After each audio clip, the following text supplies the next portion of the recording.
Everyone, Kevin here once again with my 1, 2, 3 cents, and I am joined today by one of the fastest rising stars in independent wrestling, in my opinion. You may have read about it in a blog late last year, our outlook for 2012. I am joined by none other than Heath Hatton from All American Pro Wrestling. Heath, great to have you here. All right, thanks for having me, Kevin. Yeah, and the reason I wanted to talk to you, I've been wanting to talk to you for a while now, but more specifically, what kind of accelerated this is you recently appeared at WWE Extreme Rules. So tell me how the WWE came in contact with you. I had just applied to WWE a couple times, recently 2 years ago, just for training purposes, not for anything else, just to become a better wrestler. Hadn't heard anything, and then about the last year I had been contacted a couple different times, and then finally got the call to actually get up there and have a tryout. You appeared on pay-per-view. I mean, that had to be exciting. Tell me about that experience. It was very exciting. It was unexpected. They told me, can you even remember the last time an Indy worker competed on a WWE pay-per-view? And nobody could remember a time when somebody had, an Indy wrestler had actually had a match on a pay-per-view. So it was just so overwhelming. I mean, it's a once-in-a-lifetime opportunity. It could never happen again, or it could happen again. But the fact that, for the rest of my life, I'm on a WWE pay-per-view is just like a childhood dream, So. Absolutely. And so you got to Chicago for Extreme Rules. Did you know when you arrived that you would be working the pay-per-view? No, actually, I knew, we were pretty sure Ace, was going to get to do it, Ace Hawkins. We knew there was a chance I could.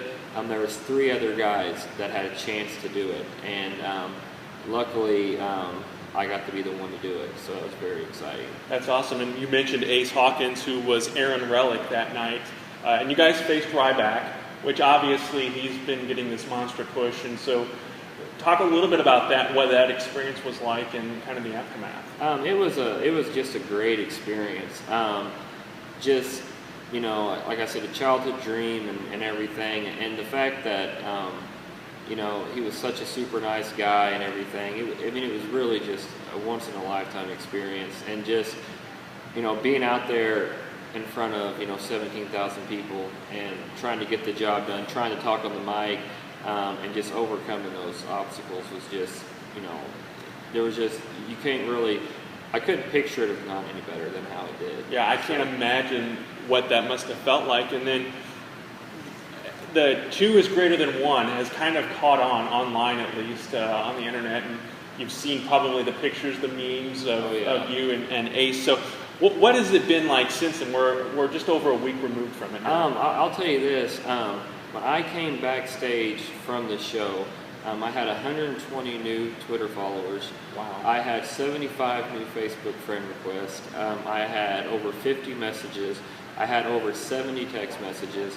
So, I mean, it was just overnight, just, boomed. And we were backstage, and some of the wrestlers were showing me, what was online and stuff. And to this day, people I don't even know tag me in a hashtag, 2 is greater than 1. And so, I mean, it's just like I said, it couldn't have gone any better, and it's just done wonders for, Heath Hatton in my career. Did you come up with the 2 is greater than 1, or was that something they kind of suggested? They had writers. We followed a script. Okay. So we had writers, so that was definitely nothing, on my end. Did you find that easier to kind of be scripted like that, or was it a challenge to remember things when when you do independent shows, you're probably more off the cuff? It was definitely a bigger challenge because you're trying to remember lines, and so as you're going out, you're the whole time trying to remember your lines, which was completely different than what I'm used to.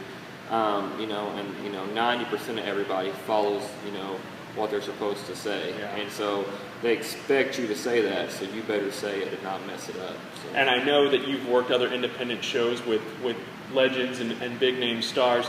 This was obviously a different experience. Did anybody in the locker room, did you gravitate towards them? Did they kind of take you under their wing for that short time that you were there? Ryback was great at helping out. He was, just tremendous. He did a fabulous job. Super nice guy.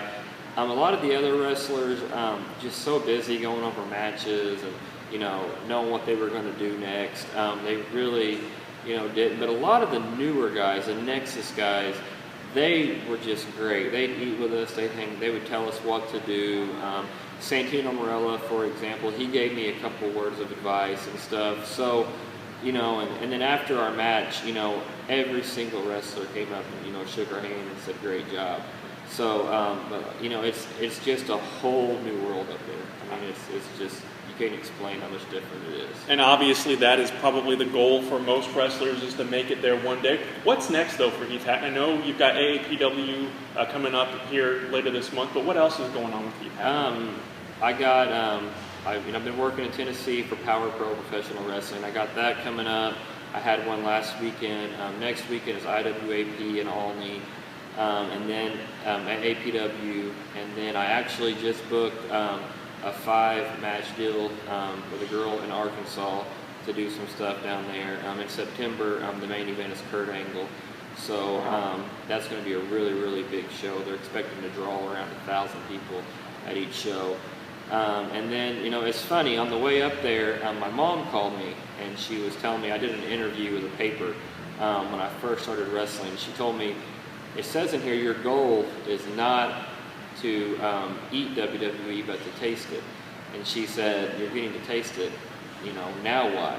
And I said, well, I guess now my goal is going to be to take their advice and come back and maybe get a dark match, or, to get a squash match on TV. And then after the pay-per-view, the first night, my mom called me and she's like, you're knocking this list out pretty quick, what's next, So it happened so fast, and, I told myself when I got up there, I'm going to make the most out of it, and I'm going to, try and see what they want and try and do it. And, me and Ace both got up there and just basically did what we were supposed to do. Alrighty, plug yourself. What's your Facebook? What's your Twitter? How can people get a hold of you? You can find me at Heath Hatton, or actually now it's just Hatton. I'm going by the Hatton because people don't know if it's Jay, if it's Heath, if it's Tyler. Find me at Hatton on Facebook, and then at Heath_Hatton on Twitter. Alrighty, I am honored to say that this man is my friend and actually helped train me when I had my one minor match in professional wrestling. Heath, it's a pleasure. All right. Thanks An a lot. honor to meet you. And folks, be sure to subscribe to my 123 Cents, and thanks for watching.